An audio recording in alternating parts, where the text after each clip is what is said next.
Allahu al-Aliyyul Azim. Please recite a loud salawat.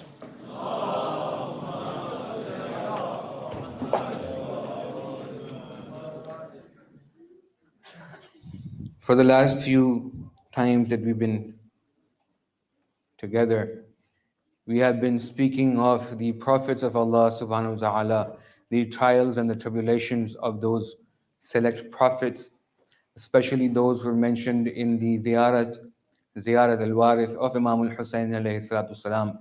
When Allah gives you tawfiq and you go visit Imam, you recite the names of these particular Anbiya. The reason is for us to understand the legacy. There's many questions people often ask. One of those questions is, why did Karbala have to happen? Why did Karbala happen? What were the reasons that the consequence of it was Karbala? There's historical answers. There's answers if you were to look at it from a political science, as a student of political science, and to see what factors were in play for Karbala to manifest the way it manifested. And then there are spiritual and metaphysical realities at play in Karbala that one is to witness and understand. For us to fully comprehend what Karbala is about, the essence of Karbala is Sayyidu Shuhada Imam al-Husayn alayhi salatu salam. Karbala is Karbala because of Imam al-Husayn being present in Karbala. The atrocities exist other parts of the world. We know of other parts of the world where people are being butchered and killed, and children being orphaned, and women being widowed, parents losing their children. May Allah remove their problems, and may Allah guide humanity to its perfection. It is a sad state of affairs. But what makes Karbala prominent is the presence of Imam al-Husayn and what we lost on that day. The reason I speak of the Anbiya of past is to understand the legacy of Sayyidul Shuhada. He is the warith and the inheritor of the attributes and the characteristics of the Anbiya of past. But let's not forget also those women that have been remembered in the Quran. Because a man or a prophet does not operate in a vacuum. A man or a prophet operates in society, and someone who's with him, for instance, in relationship as a mother or a wife or a sister or a daughter, they too have a role to play in shouldering or burdening or sharing the burden of the Risala and the Rasul, the messenger and the message. One of the characteristics mentioned in the Quran, or one of the characters mentioned in the Quran, is the mother of Nabiullah Musa. This lady had a very difficult test ahead of her.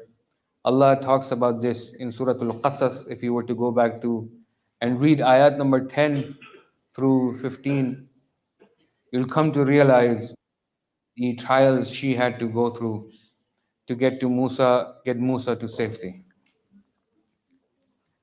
A king that is Fir'aun has a dream and a vision, and he sees that his kingdom is threatened and his throne shall be overthrown by a child that is to come from Israel. He seeks his advisors for advice. He tells them what he sees, and he asks them what they make of it. They verify and they accept and they agree after having spoken and made mashwara with each other, and they say, we have arrived at the understanding that there shall be someone from Bani Israel, a child to be born soon who will overthrow your empire. And the Fir'aun, bewildered by this news, tasks his henchmen and his soldiers and those that listen to him under his command to go to Bani Israel, to go to their neighborhoods, to spy, to investigate, to find out who this child may be. Soon he runs out of patience and he orders for all children to be killed. Blood would flow in the alleyways of that neighborhood like rain flows in your drain pipes and your alleys. Children were killed and massacred, babies. Some were just born and they were killed, some were slightly older. No mercy was to be had on them because Fir'aun did not consider the Bani Israel to be human beings. He treated them like pests and hasharat and insects. And this is how he saw them and viewed them. There was obviously a racial difference between them. Musa was a race, and Fir'aun and his people were a race. And he thought himself superior, and he thought Bani Israel to be not that well off. He didn't think much of them. It was easy for them, for him to make that call, for the children to be killed. And so his commands were carried, and those children butchered and slaughtered. For a moment, take a minute, put yourself in the shoes of the mother, that is the mother of Musa alayhi salatu salam. You have a baby in your hand,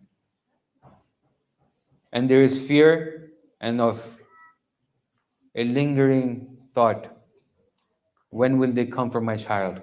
It's not will they come for my child. The question is, when will they come for my child? When will they take him from my arms? When will they chop him or kill him or slaughter? Every time there's footsteps outside the door, it strikes fear. It causes anxiety. Living like this, waiting for soldiers to show up.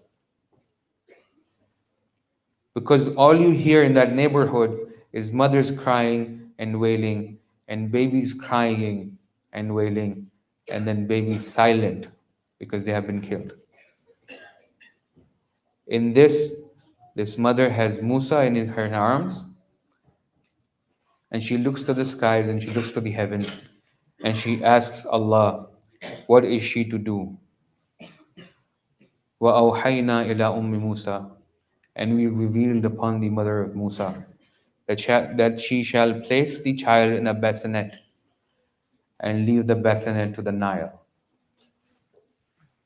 Put yourselves in the shoes of the mother of Musa. The mother of Musa is no prophet. She's a mother of the prophet, but the test is equally difficult. For a mother to place a child in a bassinet and then put the bassinet and leave it to the sea or the river for it to take where it takes the baby, it's not an easy task. But she does as she's told, and she puts the baby and she lets it go. She also charges her daughter and she says, go and follow your brother and see where the bassinet ends up and see who finds the bassinet. Every moment and every instance, the whole time she's afraid. What if the baby drowns? What if there's a wave? What if there's a stream? What if the soldiers find him? What if he ends up on a riverbank and wild animals find him? This is a mother that is a helpless, defenseless baby. Where does this child go? Hoping that maybe someone who's compassionate, maybe a good human being finds his child and raises him like his own. But these are hopes.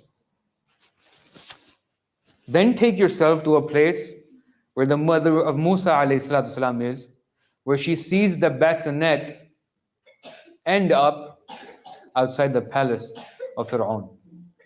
The same person who wants to kill Musa is exactly where the bassinet ends up, right outside his palace.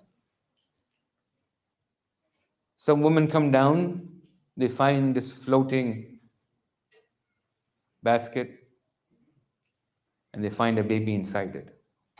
They pick up the baby and they take the baby to the palace to show to Fir'aun what they found.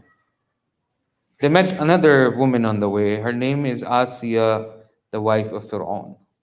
Of the four ladies that Allah subhanahu wa ta'ala mentions and highly speaks of, Az-Zahra salamullah alayha, Maryam salamullahi alayha, Khadija bin Khuwaylid salamullahi alayha, and Asiya, the wife of Fir'aun. She looks at the baby and she instantly falls in love with this baby. You see, Nabi Musa carried the light of Nur and Wilaya since whence he was born, because Allah has destined for him to become a Nabi. But she was a woman pure of heart. You see, brothers and sisters, when you are pure of heart, when you are clean, and when you've worked on yourself and you cleansed yourself, it is easy for you to identify who belongs to Him, Allah subhanahu wa ta'ala, who is godly and who is shaitan. Because you've cleansed yourself, you worked on yourself. Similarly, the Imam alayhi salatu wasalam says, Kalamuna nur. Imam as-Sadiq says, our words are nur, our words are light. The light within you that illuminates your heart and soul will help you identify the light in our words. And when you see our words, you will know it is from us and not from anybody but us. And it will resonate like the truth resonates. Do you remember the story of Nabiullah Muhammad sallallahu alayhi wa alihi? Please recite the salawat of Muhammad wa alihi Muhammad.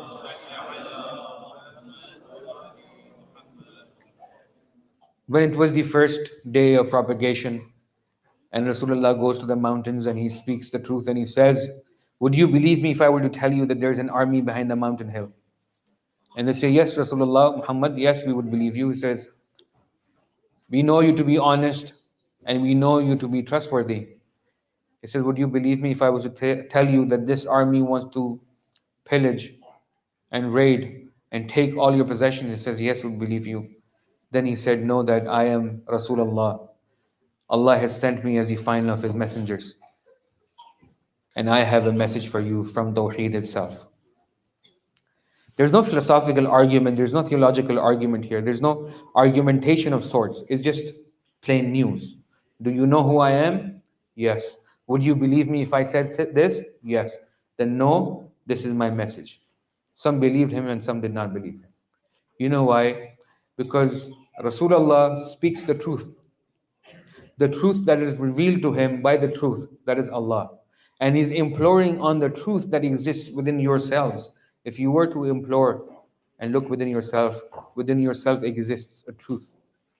And if it resonated, then you would respond to the call of Rasulullah sallallahu alaihi wasallam. And that is what he was calling upon. So when Asiya sees this baby, she instantly falls in love. Allah makes it by design. She falls in love with this child. There is a racial difference, a stark racial difference between Musa and Fir'aun. Any child from Bani Israel is easily identified because of their physical features. And any child from the Pharaoh and his tribe are easily identified because of their facial features. This boy is clearly, very distinctly from Bani Israel. She takes Fir'aun. She goes to Fir'aun and she takes Musa with him. And she shows Fir'aun Musa and she says, shall we keep him? And Fir'aun looks at the child and he says, yes. Why? Because it is Allah's promise. The same person who's out for blood, killing every child, baby, boy and girl, for fear of his throne, holds a baby with distinct racial features, distinct physical features, looks at him and he says, yes, we shall keep him and we shall raise him as one of our own. You know why? Because Allah is the muqallib al-qulub. Allah is the one who changes the heart of people and the mind of people. Sometimes we forget. Sometimes we feel it is our effort that will yield result. When we feel it is only our efforts separate from Allah subhanahu wa ta'ala, then we shall be ever separated from Allah subhanahu wa ta'ala.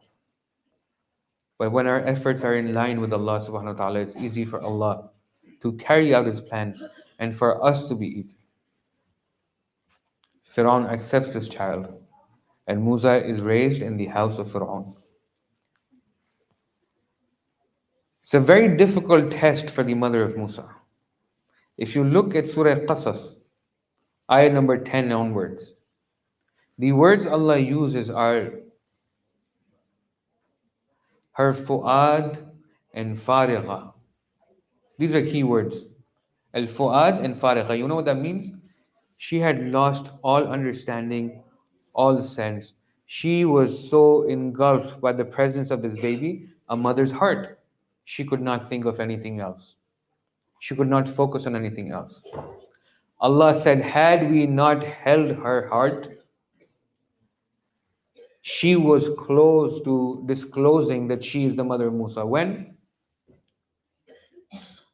Now that Musa is a young child, is an infant, and when the child or the infant gets hungry, it needs to be fed. The Fir'aun and his family and everybody has tried very hard, but the child would not take from any woman. The sister comes up and she says, I know someone. I know someone who can settle this child. They said, call upon her, whoever it is, we don't care. Fir'aun going to the same people he's killing.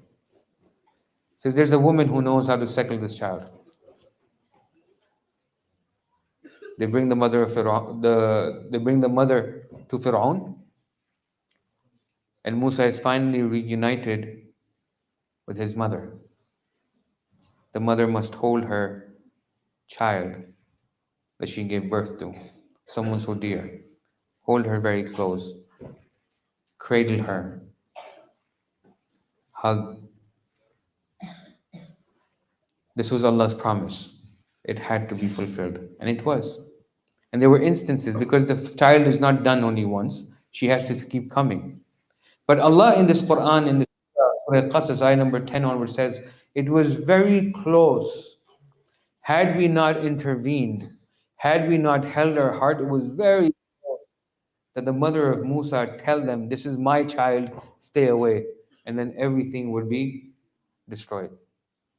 All of the plan of Allah would be, there had to be another plan. Allah says, we intervene and we held her heart.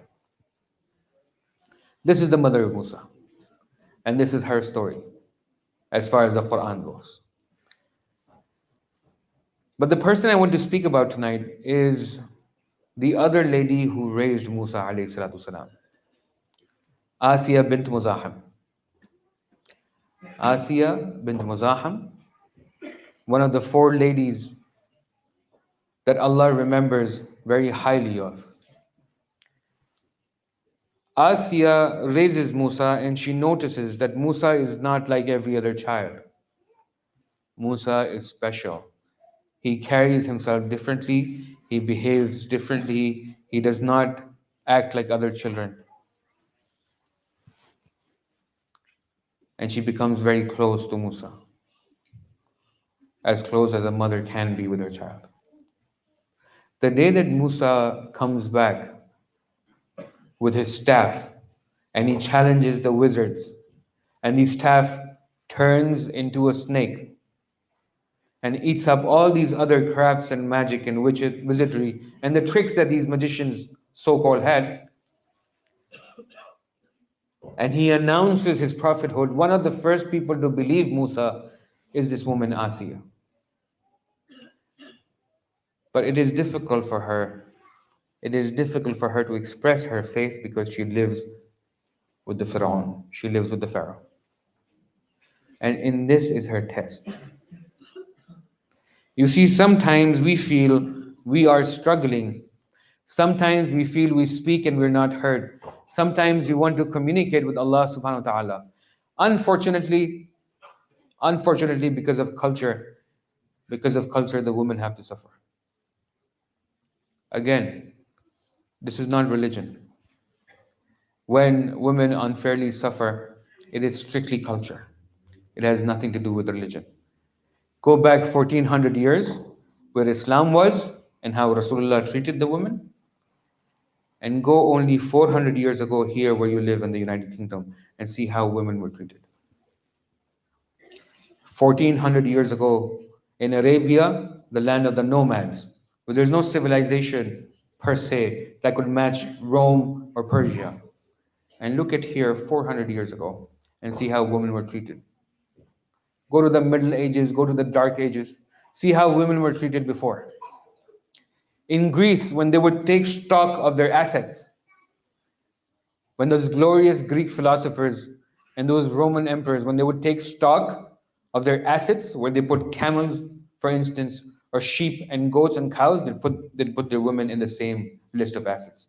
This is how they treat their women. Go to the history 400 years ago in this same land that you live in, and go back to Arabia, where when Rasulullah came, they were burying the girls. And he left announcing that this daughter of mine, as Zahra Salamullah alayha, is the queen of all those people present in Jannah. From those people who burying their women, their girls alive, to having forced this understanding on them and making sure they believed it and understood it. Every time Zahra Salamullah alayha would enter the room, he would stand up and greet her. We spoke about Az-Zihar in Surah Al-Mujadala just a few nights ago. Rasulullah changed that.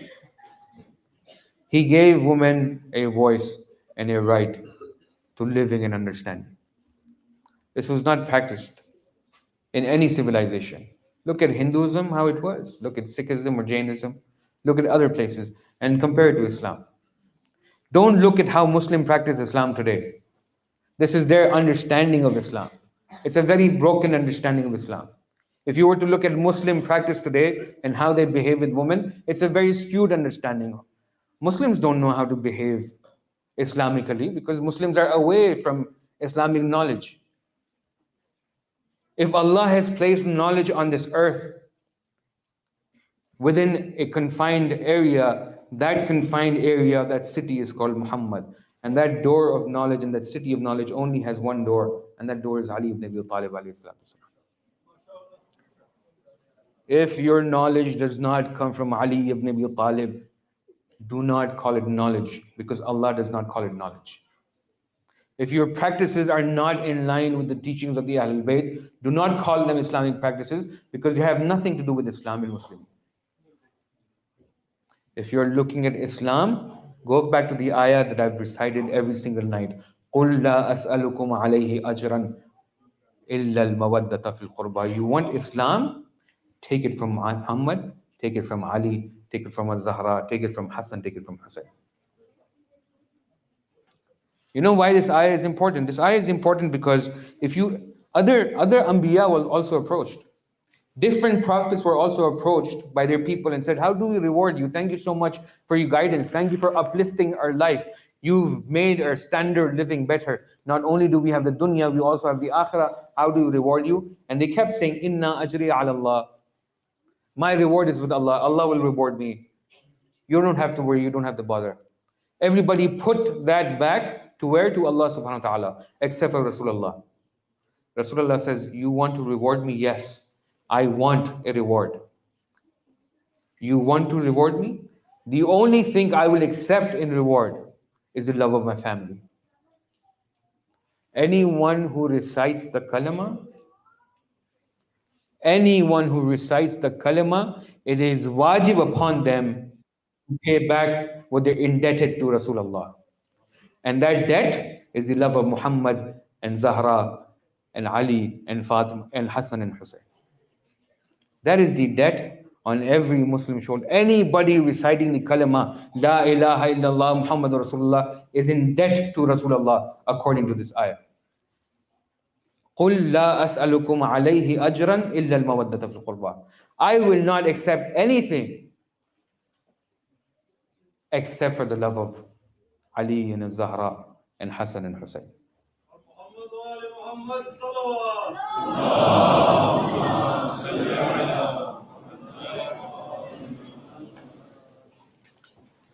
People want to love, but they love on their own terms and conditions. That is not love. If I love someone the way I want to love them, that's not love. It's lies. It's me being selfish. It's me being self-centered. It's me wanting everything the way I want. It's control. It's narcissism. But when you love for how somebody else wants to be loved. The beloved, you place your love at their feet and you love them how they want to be loved.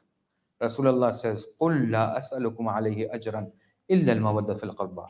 I don't want you to be loved the way you want, how you please. If you want to show me that you really appreciate me, قُلْ لَا أَسْأَلُكُمْ عَلَيْهِ أَجْرًا إِلَّا الْمَوَدَّةَ فِي الْقُرْبَى. I don't want anything in reward. There's nothing you can do, but you are in debt. Anyone reciting the kalama is in debt to Rasulullah. And what is the debt? How do you pay the debt off? By loving Ali and Zahra and Hassan and Hussein. Otherwise, your debt is it's standing. You'll never be able to pay off the debt. Sometimes it's difficult to express your faith. And this is the story of Asiya. Asiya became a believer in Musa alayhi salatu salam, but she had to hide her faith. She was told to hide her faith. If you find yourself alone and you find yourself destitute and you find yourself with no supporters, and if you feel those people you needed to rely on have turned into your enemies, we spoke of Yusuf the other day. Today, take Asiya salamullahi alayha as an example. She's living in the house of the enemy. She also has to fulfill the rights of whatever relationship he's in. And she has faith, and she has to conceal the faith. It is very difficult to live in this form of taqiyya. It's very difficult, but it's demanded, it's needed. And Asiya had to live that. To watch Fir'aun day in and day out plotting on how to kill Musa, and to be silent and to watch and observe.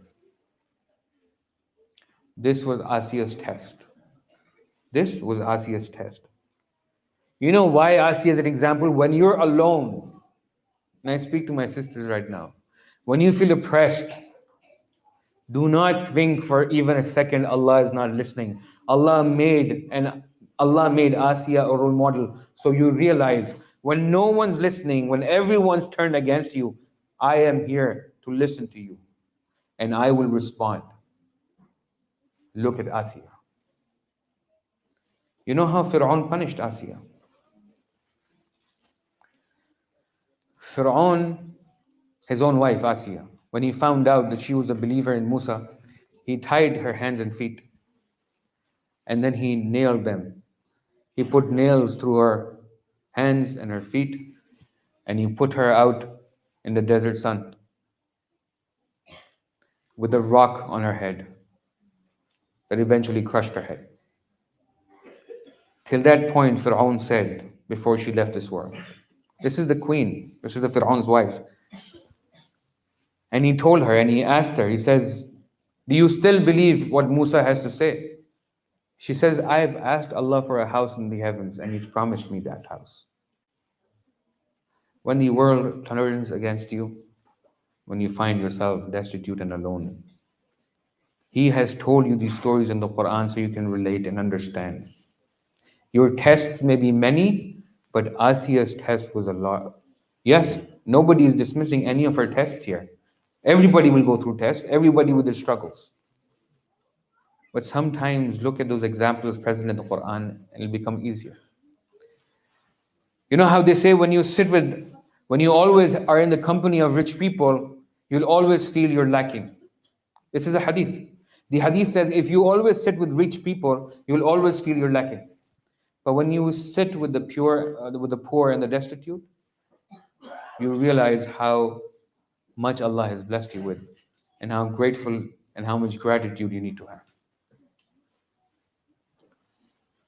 These women played a very important part in Musa's life. So yes, when the man is charged with a responsibility, those who are supporting him are also appreciated by Allah subhanahu wa ta'ala. When a Rasul or an Imam is charged by responsibility, Allah appreciates those who support them. And when they don't, Allah makes mention of them as well. The wife of Lut, the wife of Nuh, who could not understand their spouses and who made it difficult for them. Allah also makes an example of them.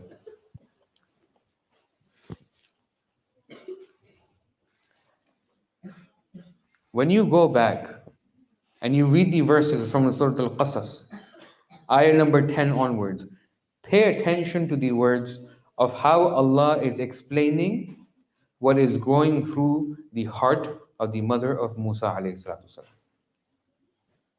Allah says, I promised her, but she was so engrossed by the child, كَادَ بَالُهَا فَارِغًا. She paid no attention to it. We had to intervene and hold her heart. Yes?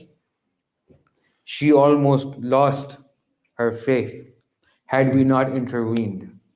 That is who? That is the mother of Musa. Did Allah not promise the mother of Musa that we shall return Musa to him? Did Allah not promise the mother of Musa that remember this is a test? This separation is only temporary. One day, in a moment in time, Musa will come back to you, yes? The Quran says Allah promised this and Allah fulfilled His promise. But my question is here is this. Did Allah subhanahu wa ta'ala promise Zainab that her children will return to her? When I bring these examples from the Quran, now look at the people in Karbala and now understand their status in their maqam. The mother of Musa is very respected.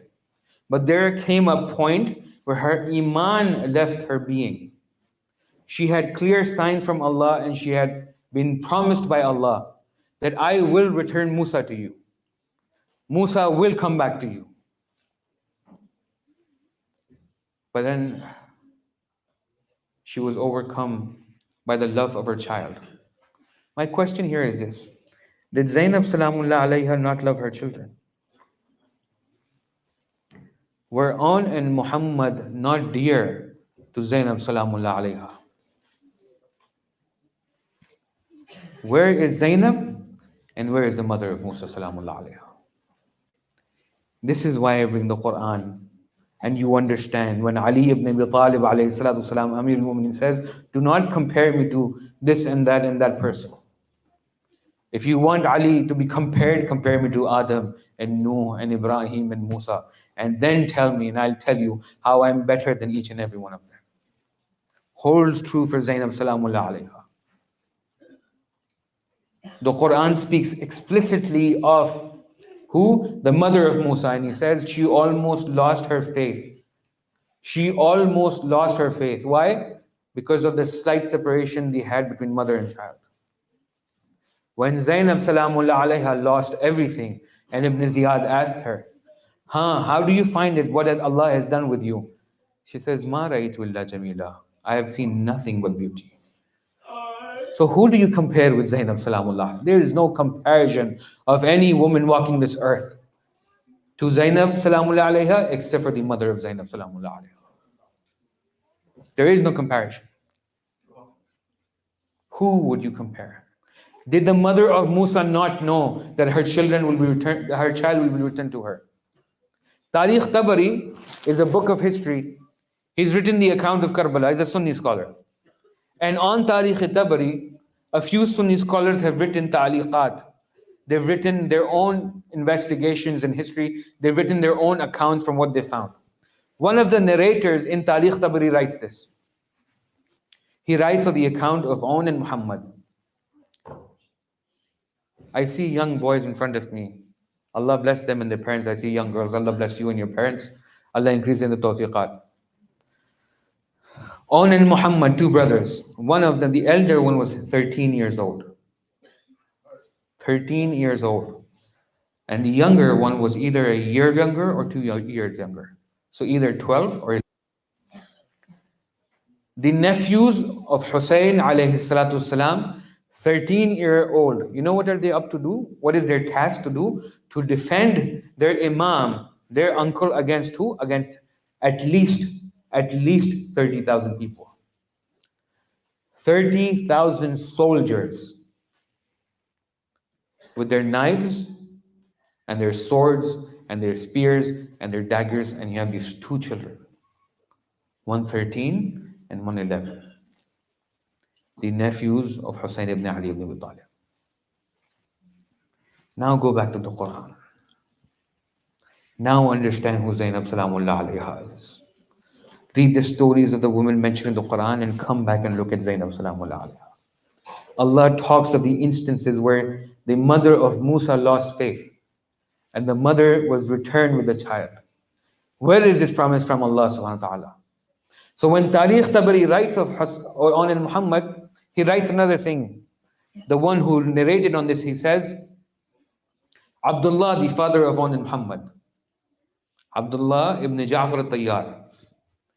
Imam Ali's brother, Aqil, the father of Muslim. Imam Ali's brother, Ja'far, the father of Abdullah.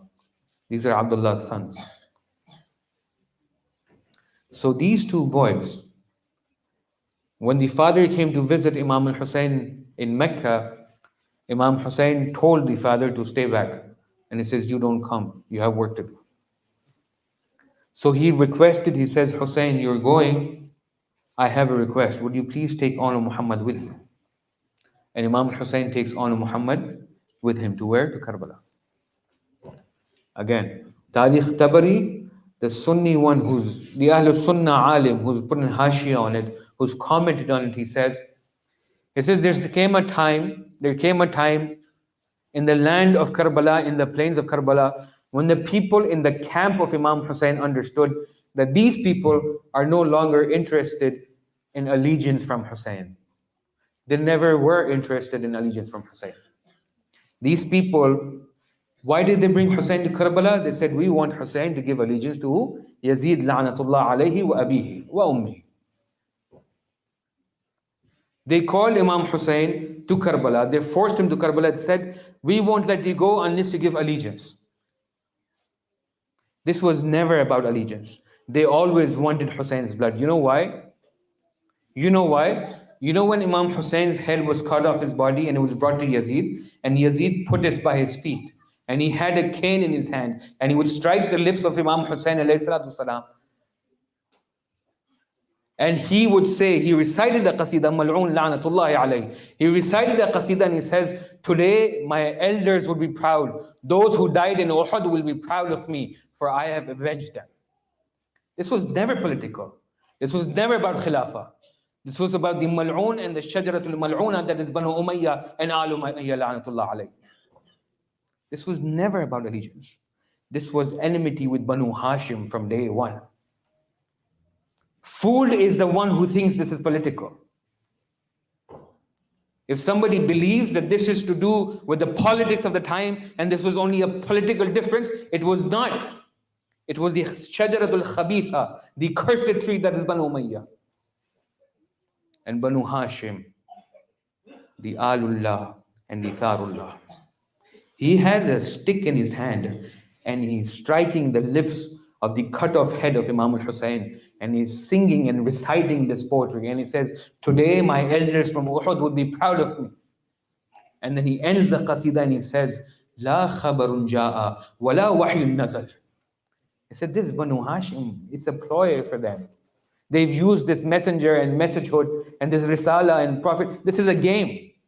There's no revelation. There's no wahy.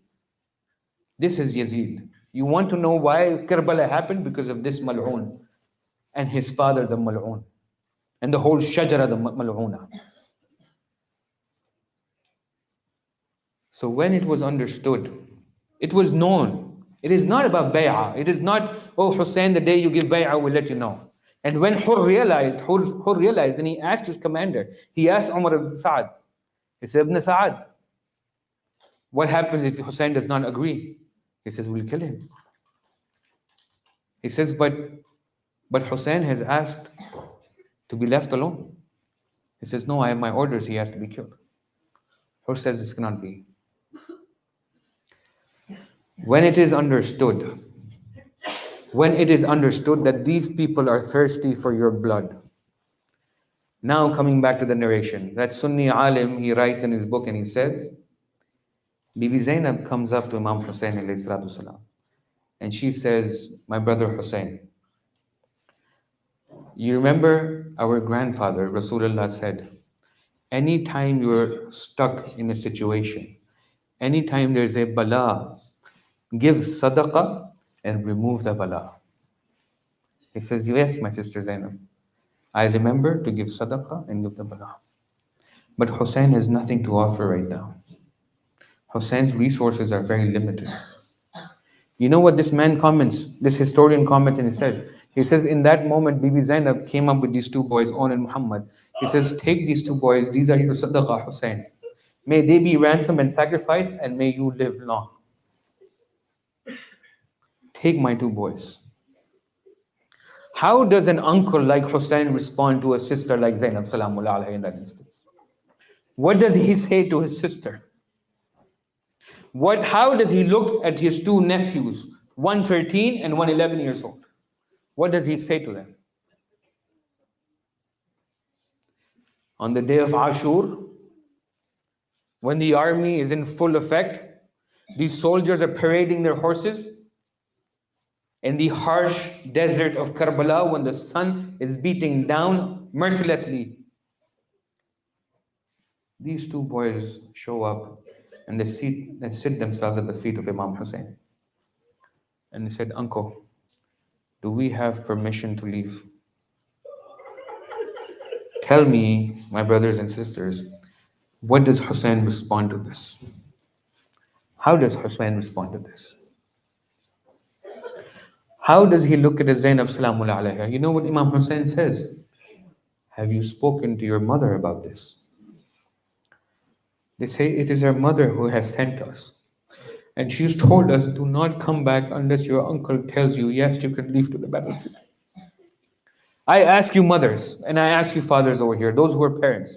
Zainab Salamullah alayha is in the tent. Now Hussein alayhi salatu salam has given permission to On and Muhammad to now go to the battlefield and sacrifice their lives. Because how are two boys going to fight 30,000 men? How are these two boys going to challenge 30? They will challenge them, but they will be overcome. 13 and 11 are young ages. Now tell me, parents, which of the sons does the Zainab hug last? Does she hug On last? Or does she hug Muhammad last? Who does she prepare first? Does she prepare Muhammad for death first, or does she prepare On for death first? Whose hair does she comb? Who does she help to prepare for battle? Does a mother have to choose which of her children have to die first? Where is the mother of Musa today? And where is Zainab Salamullahi alayha? Where is Zainab Salamullah alayha? She looks at the boys, and the narrators narrate, she reminds them, says, you are the children of Ali ibn Abi Talib, and you are the children of Ja'far al-Tayyar. Do not embarrass me in the battlefield. Do not embarrass me in the battlefield. You go represent your mother, and you represent the blood of Ali, and you represent the blood of Ja'far al-Tayyar. These two boys, they come out, 13 and 11, fighting an army of at least 30,000 beasts. One of them is helped on the horse by Imam al-Hussein. The other is helped on the horse by Abul Fadl Abbas. They say the younger brother was so young, his feet would not sit well where they were supposed to be tied on the saddle. His feet would swing because he was too short for the horse. He was too young. Some narrations narrate, the brothers look at each other. Abul Fadl, I don't know with what heart did Hussein send them to the battlefield on that day, because he knows full well they're not coming back. They're not coming back. The narrators narrate, they said the brothers look at each other and they smile. They said, let's remind these people who we are. We are the grandsons of Ali, and we are the grandsons of Ja'far al-Tayyar. And our teacher who taught us how to wield the swords is none other than Abul Fadl Abbas. Let them show them a battle they will remember. And they set off, these two brothers, one attacking the right side of the camp, one on the left side, and they fought bravely. From the heavens I know Ali would have given them them. Ja'far would have been onlooking. How bravely these two boys fought. And they fought, and how many people they killed and they put under the sword. You want to kill the son of Rasulullah, you are damned to hell. You want to kill the son of Az-Zahra, we shall not allow it. They're reciting their rajas and they're progressing. And they go deeper within the ranks of the enemy. They kill people and they go deeper. Those people they're fighting have had their meals and had access to water. These boys have not had water for the last 3 nights. These boys have not had a morsel of food for the last 3 nights. The sun is beating down, and it is difficult for them to contain in the armor. As soon as one brother loses sight of the other brother, he gets worried and he rushes toward the other brother. Till a time when he loses sight of his younger brother. And he rushes towards him and he sees that his younger one has fallen from the horse and now is being trampled by the horses of the enemies. The younger brother is on the floor, and these enemies, these men, attacking an 11-year-old with their spears and their swords and cutting him and cutting into his body. And he runs and he runs and he turns around and he calls, Ya Amma, oh uncle, oh uncle. And this is when Imam al-Hussein and Abu al-Fadl Abbas charge at these beasts, and they run and they rush and they move them back and they push them away. And they pushed them away as far as they could, only to return to see two bodies, one a 13-year-old, one an 11-year-old, chopped up and trampled by horses. Hussein picks one of them, Abbas picks the other. With what heart does Hussein go back to the tent? Now you tell me. How does he look at Zainab Salamullah alayha and he says, Zainab, these are your sins, these are your children, these are your boys. The riwayah says Imam Hussein walks to the tent and he places them on one side and Muhammad on the other side, and he leaves the tent. He says nothing. Zainab Salamullah alayha is inside. She doesn't know that her boys have come back. The narrators narrate that Fidda comes to Bibi Zainab and says, Bibi Zainab, your boys are back. On and Muhammad are back. You know what Bibi Zainab says? I did not send them to return back to me. This is not my intention. Zainab did not send their boys to come back to me. He says, Zainab, please do come. Please do come. When she enters and she sees On and Muhammad on the ground, cut up and bleeding from head to toe, she sits on the earth of Karbala and she prostrates her head on the ground and she says, Shukran, Alhamdulillah, Shukr, Rabbana taqabbal. Thank you, my boys, for you have done me proud. Thank you, On. Thank you, Muhammad, for you have done me proud. You've given your life for the Imam of the time. You've given your life for Imam al-Hussein. Know that your mother is happy with you. Allah bless you. And they'll meet the day they meet.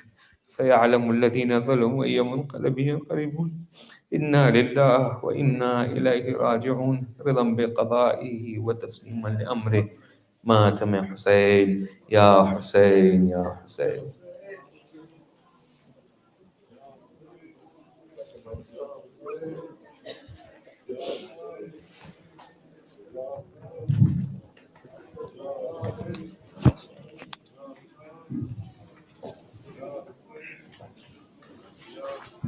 Ya Hussein, Ya Hussein, Ya Hussein.